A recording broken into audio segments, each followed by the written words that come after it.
First time ko lang nakakita ng baby cheese na may almond sa loob. Dito kasi sa Japan, napakarami nilang cheese, iba't iba. Kung minsan ay ginagawa nilang dessert at snack. Iba't iba nga yung flavor dito. Meron din blueberry or matatamis na cheese. Talagang masarap itry. Sa dami ng pagpipilian na cheese dito ay hindi ka talaga mauubusan. Bumalik na ako sa sasakyan para tikman ng almond baby cheese. Sakto lang ang packaging nito, 4 na piraso sa isang stick. Masarap ipang snack o ipang dessert. Kaya wag na natin patagalin, buksan na natin itong almond baby cheese. Hindi ako mahilig sa mga keso, pero pagdating sa keso, naalala ko talagang queso de bola tuwing Pasko. Ang cute ng itsura nito kasi parang dotted siya ng almonds. Lasang normal na keso lang siya pero nagko-complement yung amoy ng almond. Kaya ako naghahanap kayo ng masarap na snack, baka ito na yun.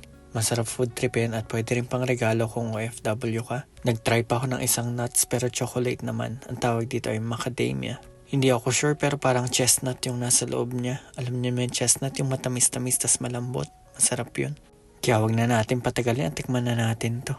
9 pieces sa isang box, hindi na masama sa presyo, lalo't quality yung chocolate. Masarap yung combination niya kasi hinahanap ng ngipin mo yung crunch tapos yung sarap ng lasa ng chocolate. Sinuwerte ako ngayon kasi meron akong konting time para mag-aral ng Japanese at mag-trade. Tirahin natin kahit pa konti-konti yung goals natin. Pagkatapos na umuwi na rin ako kinahaponan. Delikado tong ginagawa ng mga bata kaya kapag nagda-drive ka ay dapat ingat ka talaga. Ang cute ng aso na to, tinali lang sa kanto. Papalag kaya to dun sa mga aso sa atin sa Pinas, yung mga askal na nang habol. Parang halos lahat ng bahay sa Pilipinas ay may aso eh. Nakakita ako ng bagong cake shop dito kaya tinry kong bumili ng cake. Halloween na rin yung theme nila rito at very relaxing talaga yung ambience niya. Hindi lang cake ang mabibili rito dahil may choices ka rin ng drinks. Kumbaga para siyang cafe. Very conducive yung place para mag-aral or kapag may imimit ka. Pero mag-ingat kayo sa pagpili ng imimit dahil baka mag-end up kayong ganito.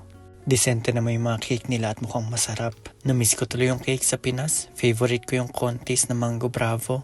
Pag-uwi namin ay nag-workout lang kami ng misis ko. Nakakatuwa dahil nakapagsabay na kami mag-workout mula dumating yung lola at lolo ni Mika. Dati pumupunta pa kaming gym para mag-workout together pero ngayon ay dito na lang kami sa bahay. Hindi ka talaga magsisisi kapag magpibuild ka ng home gym kahit simple lang. Habang nagbablog nga ako ay grabe yung ingay ng mga uwak sa labas kaya tinignan ko muna kung ano nangyayari. Wala namang ganong ganap kaya lang nakakatakot yung gabi ngayon . Kahit nakakatakot mag-vlog ngayon gabi ay mas natatakot ako na hindi ko matuloy yung consistency ko.